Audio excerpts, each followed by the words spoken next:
ബി.ജെ.പിയിൽ തലമുറ മാറ്റത്തിന് കളമൊരുങ്ങുകയാണ്. പുതിയ ദേശീയ ഭാരവാഹികളുടെ പ്രഖ്യാപനം ഇന്നുണ്ടായേക്കുമെന്നാണ് സൂചന. പരിചയസമ്പന്നർക്കും യുവാക്കൾക്കും അർഹമായ പരിഗണന നൽകിയുള്ള ഭാരവാഹി പ്രഖ്യാപനത്തിനാണ് ബി.ജെ.പി ഒരുങ്ങുന്നത്. ദേശീയ ഭാരവാഹികളെ പ്രഖ്യാപിക്കുന്നതിന് പിന്നാലെ കേന്ദ്ര മന്ത്രിസഭയിലും പുനഃസംഘടന ഉണ്ടാകുമെന്ന സൂചന ലഭിക്കുകയാണ്. എസ് നന്ദനാണ് വിശദാംശങ്ങൾ നൽകുന്നത്. നന്ദൻ, ബി.ജെ.പിക്ക് പുതിയ അധ്യക്ഷൻ വന്നു, നിതിൻ നബീൻ വന്നു. അപ്പോൾ സ്വാഭാവികമായും വളരെ സുപ്രധാനമായ ഒരുപാട് തെരഞ്ഞെടുപ്പുകൾ ഇനിയും വരാൻ പോവുകയാണ്. ഇനി 2027 ആയി കഴിഞ്ഞാൽ ഭാരതത്തിലെ ഏറ്റവും വിശാല സംസ്ഥാനമായ ഉത്തർപ്രദേശിൽ ഉൾപ്പെടെ തെരഞ്ഞെടുപ്പ് വരുന്നു.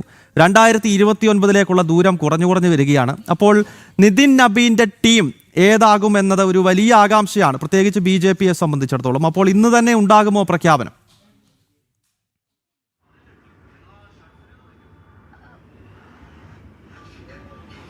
ഗൗതം, ബി.ജെ.പിയിൽ രണ്ടാം തലമുറയ്ക്ക് വേണ്ടി ഒന്നാം തലമുറ വഴിമാറുകയാണ് എന്നുള്ളതാണ് ലഭ്യമായ വിവരങ്ങൾ. അതായത് യുവതലമുറയ്ക്ക് കൂടുതൽ പ്രാധാന്യം ബി.ജെ.പി നൽകുന്നു, നാരീശക്തിക്ക് കൂടുതൽ പ്രാധാന്യം നൽകുന്നു. അങ്ങനെ അർഹമായ പ്രാധാന്യം നൽകിക്കൊണ്ട് നാരീശക്തിക്കും അതേപോലെ തന്നെ യുവജനങ്ങൾക്കും കൂടുതൽ പ്രാധാന്യം നൽകിക്കൊണ്ട് ബി.ജെ.പി അവരുടെ ഭാരവാഹി പട്ടിക പുതുക്കുമെന്നുള്ളതാണ് അറിയാൻ കഴിയുന്നത്. ഇത് തന്നെ പ്രഖ്യാപനം ഉണ്ടാകുമെന്നുള്ള സൂചനകളാണ് ലഭ്യമാകുന്നത്.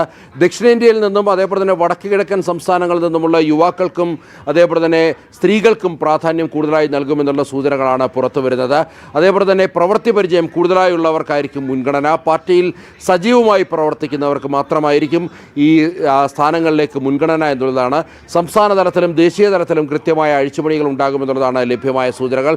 ഇതിന് പിന്നാലെയായിരിക്കും കേന്ദ്ര മന്ത്രിസഭയിലും അഴിച്ചുപണികൾ ഉണ്ടാകുക. കേന്ദ്ര മന്ത്രിസഭയിലും കൂടുതലായി യുവാക്കളുടെ സാന്നിധ്യം ഉണ്ടാകണം എന്നുള്ളതാണ് നരേന്ദ്രമോദി സർക്കാർ കാഴ്ചപ്പാട്, അല്ലെങ്കിൽ നരേന്ദ്രമോദി സർക്കാർ മുന്നോട്ട് വെക്കുന്ന കാഴ്ചപ്പാട്. അതുകൊണ്ട് തന്നെ യുവാക്കൾക്ക് കൂടുതൽ പ്രാധാന്യം നൽകിക്കൊണ്ടാകും കേന്ദ്ര മന്ത്രിസഭ വിപുലീകരിക്കുക അല്ലെങ്കിൽ അഴിച്ചുപണി നടത്തുക എന്നുള്ള സൂചനകളാണ് ലഭ്യമാകുന്നത്. ഏതായാലും ഇന്നിപ്പോൾ ബി.ജെ.പിയുടെ ഭാരവാഹി പട്ടിക പുറത്തിറങ്ങുമെന്നുള്ള വിവരങ്ങളാണ് ലഭ്യമാകുന്നത്. ഇതിന് പിന്നാലെയായിരിക്കും കേന്ദ്ര മന്ത്രിസഭയിലും അഴിച്ചുപണി ഉണ്ടാകുക. ഗൗതം, ഒപ്പം നന്ദിനി, കേരളത്തിനും വലിയ പരിഗണന ഇന്നത്തെ ഇന്നോ അല്ലെങ്കിൽ അടുത്ത ദിവസമോ വരാൻ പോകുന്ന ഭാരവാഹി പട്ടികയിൽ ഉണ്ടാകാനുള്ള സാധ്യതയുണ്ടല്ലോ. കാരണം കഴിഞ്ഞ നിയമസഭാ തെരഞ്ഞെടുപ്പിൽ കേരളത്തിൽ ബി.ജെ.പി നടത്തിയ മിന്നുന്ന പ്രകടനം, 3 MLA-മാർ നിയമസഭയിലേക്ക് എത്തുന്നു. വിവിധ മണ്ഡലങ്ങളിൽ സമാനതകളില്ലാത്ത മുന്നേറ്റം നടത്തുന്നു. നമുക്കറിയാം, നിലവിൽ JP നഡ്ഡയുടെ ടീമിൽ അനിൽ ആന്റണി ദേശീയ സെക്രട്ടറിയായി ഉണ്ടായി, അരവിന്ദ് മേനോൻ മലയാളി ഉണ്ടായിരുന്നു.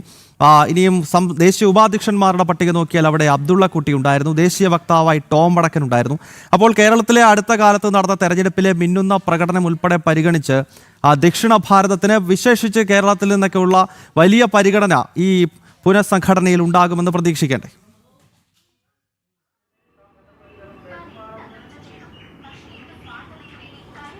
ഗൗതം, തീർച്ചയായിട്ടും ദക്ഷിണേന്ത്യക്ക് കൂടുതൽ പ്രാധാന്യം നൽകിക്കൊണ്ടാകും ഈ ബി.ജെ.പിയുടെ ഇപ്പോൾ വരാനിരിക്കുന്ന ഭാരവാഹി പട്ടിക എന്നുള്ളതാണ് അറിയാൻ കഴിയുന്നത്. അർഹമായ പ്രാധാന്യം ദക്ഷിണേന്ത്യയിൽ നിന്നുമുള്ള യുവാക്കൾക്ക് ഉണ്ടാകുമെന്നുള്ളതാണ്. അത് ദേശീയ തലത്തിലായാലും സംസ്ഥാന തലത്തിലായാലും അർഹമായ പരിഗണന ലഭ്യമാകുമെന്നുള്ള സൂചനകളാണ് ലഭ്യമാകുന്നത്. നേരത്തെ ഗൗതം സൂചിപ്പിച്ചപ്പോൾ തന്നെ അനിൽ ആന്റണി അതേപോലെ തന്നെ ടോം വടക്കൻ അടക്കമുള്ളവർ വീണ്ടും ഒരുപക്ഷെ ഈ ഭാരവാഹി പട്ടികയിൽ അല്ലെങ്കിൽ ഭാരവാഹികളായി തുടരാനുള്ള സാധ്യത തള്ളിക്കളയാൻ കഴിയില്ല.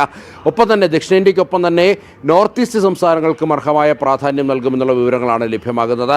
ഇതിനൊപ്പം തന്നെ വനിതകൾക്ക് കൂടുതൽ പ്രാധാന്യം നൽകും. നാരീശക്തി എന്നുള്ളത് നരേന്ദ്രമോദി സർക്കാരിൻ്റെ പ്രഖ്യാപിത നയമാണ്. ആ പ്രഖ്യാപിത നയത്തിൽ ഊന്നി തന്നെയാകും ബി.ജെ.പിയുടെയും ബി.ജെ.പിയുടെയും ഭാരവാഹി പട്ടിക എന്നുള്ള കാര്യത്തിൽ തർക്കമില്ല.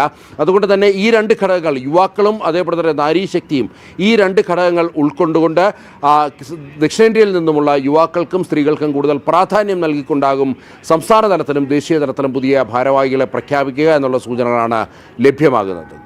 ഓക്കെ, വ്യക്തമാണ്. എന്തായാലും ബി.ജെ.പിയുടെ ദേശീയ ഭാരവാഹി പട്ടിക ഉടൻ തന്നെ പ്രഖ്യാപിക്കുമെന്നാണ് ലഭ്യമാകുന്ന വിവരം. നിതിൻ നബീൻ ബി.ജെ.പി അധ്യക്ഷനായതിനു ശേഷം അദ്ദേഹത്തിന്റെ പുതിയ ടീമിനെയാണ് പ്രഖ്യാപിക്കാൻ പോകുന്നത്. കേരളം ഉൾപ്പെടെയുള്ള സംസ്ഥാനങ്ങളിൽ നിന്നും ചില പ്രധാനപ്പെട്ട ഫേസുകൾ ബി.ജെ.പിയുടെ ദേശീയ തലത്തിലേക്ക് ചുവടുവെക്കുന്നതാകും ഈ പുനഃസംഘടന എന്ന കാര്യത്തിൽ യാതൊരു സംശയമില്ല. എന്തായാലും വലിയ ആകാംക്ഷകൾക്കൊടുവിലാണ് ഇന്നോ അടുത്ത ദിവസമോ ദേശീയ ഭാരവാഹി പട്ടിക ദേശീയ നേതൃത്വം പ്രഖ്യാപിക്കുമെന്ന് മനസ്സിലാക്കാൻ സാധിക്കുന്നത്. എസ് നന്ദഗോപൻ വിശദാംശങ്ങൾ നൽകുകയായിരുന്നു.